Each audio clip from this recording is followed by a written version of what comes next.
Archon Toonami here, this time bringing you a video about the Monster Hunter World Beta and my impressions on it and how it plays and all that. It's going to be a quick review. As a person who's never played Monster Hunter, I didn't know what to expect going in. I've always thought the games looked pretty unique and interesting. And I gotta say, I'm not really disappointed. I definitely think I'm going to pick this game up when it comes out. The combat system is pretty fun. I imagine it plays similar to like a Bloodborne or Dark Souls type game. Again, never played those either, so I can't say, but it reminds me of that type of layout. Kind of mixed with Final Fantasy XIV's like console layout, where you have to like menu and all that while fighting. So there's a lot of quick menuing. It's not like you push like triangle like a traditional RPG, go in and equip everything when you're on the move and stuff. You can see the menu in the lower right. They also had some pretty cool customization stuff. Like you can actually like change your character and all that. You can change your little companion there. You see him running around with me. Little cat. And this was probably the coolest thing I've seen so far. Like the monsters and stuff interact with each other. Like I'm supposed to be hunting the purple dinosaur and killing it, but it ran up into the territory of whatever that, like the pterodactyl there. And now it just drops him off the cliffside, basically hurting him and dealing a bunch of damage and all that. So I decided to jump down and try to take him out and finish him off and whatnot. And of course, this is like the hardest thing that the beta offers you, I think, like level wise so far. I don't think they'll be adding more, but this is just the single player aspect of it. There is a multiplayer side to it I have yet to do, because I wanted to have some friends around to play with and all that, and they were still downloading it. This is like when the beta first came out. So yeah, so far I definitely enjoyed it. I think I'll be getting it when it comes out in January. It's one of my games that I'm actually looking forward to. There are a couple things I don't like though.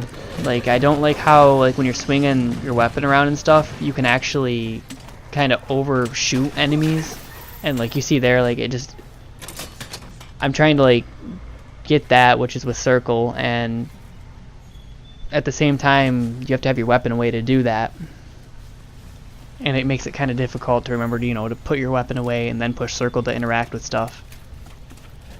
Again, what I was talking about before though, the overshoot, is basically like you'll be doing a combo and you'll end up completely far away from the monster where you'll miss the ender of your combo because it'll extend out too far. You might actually see it a couple times here.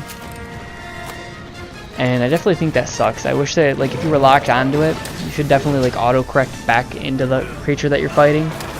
And you'll see there, that's a pretty cool little event too, like he'll pick you up and try to eat you and whatnot. I think it's a button prompt, but I was mashing, so of course I got slammed down and didn't complete it, and took damage and all that. Like you'll see there, I'm doing the combo there, and then all of a sudden I just extend out past him. That's the one thing I don't like. Like I definitely wish they would maybe put a fix for that to where it kind of like auto-corrects a little bit.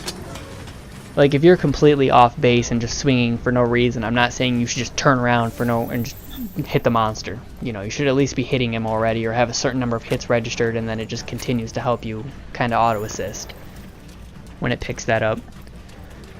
The environments are pretty cool. You can interact with almost anything, and most things it looks like craft into other stuff. Like you can make bombs and all sorts of things like that. I haven't had a chance to mess with that feature because a lot of these hunts are timed and you don't get to take your items with you, obviously, into each other mission, I don't think. You can climb and all that. There's a grappling hook it lets you use to get up there quicker, and you'll see the dinosaur is going or he'll be going back up there to where the bird was. Only this time the bird's not there waiting for him. And I think we end up killing him right here, me and the little cat dude. He recruits monsters by jumping on them and stuff and taming them.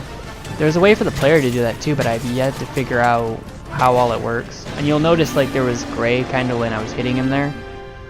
Like a lot of these monsters have armor on them, and you have to break that armor away in order to actually deal damage to them, which I think is another neat feature. They have weak points and all that. But yeah, that's just a quick review of like Monster Hunter World in the beta so far. I might do another video on it later. If you've played the beta, let me know what you guys think. As always, I'm Archon Toonami, signing out.